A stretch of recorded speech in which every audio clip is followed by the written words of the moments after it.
Mutual फंड्समध्ये investment केल्यानंतर unforeseen death झाली तर त्या म्युच्युअल फंड्सचं पुढे काय होईल? वेलकम टू आपल्या फायनान्सच्या प्रश्न उत्तरांच्या सिरीजमध्ये. खूप महत्वाचा प्रश्न आहे. कोविड नंतर बऱ्याच जणांना याचा अनुभव आलाय की त्यांच्या म्युच्युअल फंड्समध्ये इन्व्हेस्टमेंट होत्या आणि घरामध्ये काही इव्हेंट झाला आणि त्याच्यानंतर म्युच्युअल फंडच्या इन्व्हेस्टमेंटचं काय हा प्रश्न त्यांना पडला.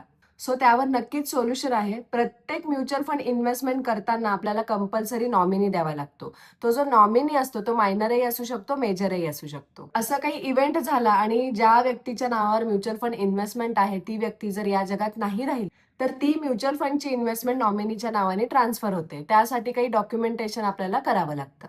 त्यानंतर नॉमिनी डिसाईड करू शकतो की म्युच्युअल फंडची इन्व्हेस्टमेंट पुढे कंटिन्यू करायची आहे का विथड्रॉ करून यूज करायची आहे. जरी त्यांनी ती कंटिन्यू केली तर अगेन त्यांनाही नॉमिनी द्यावा लागतो. परत असा काही इव्हेंट हॅपन झाला तर त्या नॉमिनीच्या नावाने इन्व्हेस्टमेंट ट्रान्सफर होते. अशा पद्धतीने तुम्ही मेहनत करून म्युच्युअल फंड्समध्ये जी इन्व्हेस्टमेंट केली आहे ती इन्व्हेस्टमेंट तुमच्या फॅमिलीमध्येच राहणार आहे आणि त्यांच्यासाठीच उपयोगास येणार आहे. येस, मात्र याची एक काळजी घ्यायची आहे की फॅमिलीमध्ये कोणाला ना कोणाला माहीत असणं गरजेचं आहे की तुमच्या नावाने म्युच्युअल फंड इन्व्हेस्टमेंट आहे. डॉक्युमेंटेशन तुम्ही स्वतःही करू शकता किंवा तुमच्याकडे जर ॲडवायझर असेल तर डेफिनेटली तो तुम्हाला या सर्व गोष्टींसाठी हेल्प करणार आहे. सो डोंट वरी, मनात असा काहीही प्रश्न आणू नका की आपल्या म्युच्युअल फंड इन्व्हेस्टमेंटचं पुढे जाऊन काय होईल आणि बिंदास म्युच्युअल फंडमध्ये इन्व्हेस्टमेंट करा. तुमच्यासाठी, तुमच्या फॅमिलीसाठीच हे म्युच्युअल फंड्स उपयोगास येणार आहेत.